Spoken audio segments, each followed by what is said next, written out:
Hello guys, meron ako ditong isang perasong tulingan. Hiniwa na po sa palengke pero hindi maganda ang pagkakahiwa yan. Durog po eh. Tapos nilagyan ko pong asin at siling green. Gagataan ko po ito guys. Gatang tulingan. At nilagyan ko na rin po ng pamintang pino.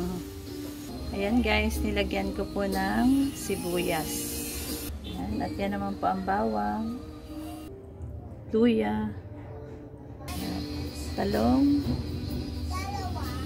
Iniwa ko na rin po.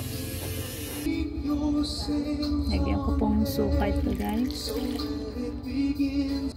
At konting tubig.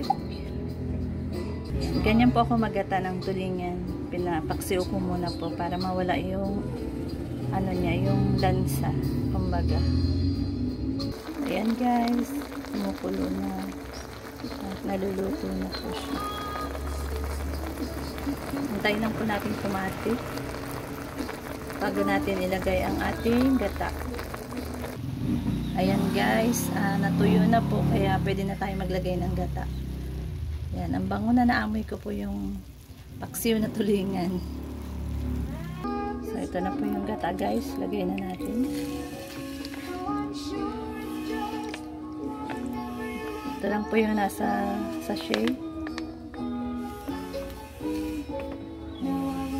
Hintayin lang po natin itong kumulo. Mga 3 minutes pwede na po siya. Yan, 1 minute na po yan guys. So, may 2 minutes pa tayo aantayin. At pwede na po siyang iulam. Ito na po guys, natuyo na yung gata niya. Ayan. Pwede na pong kainin ito guys. Bye, ito po ang aming ulam ngayon.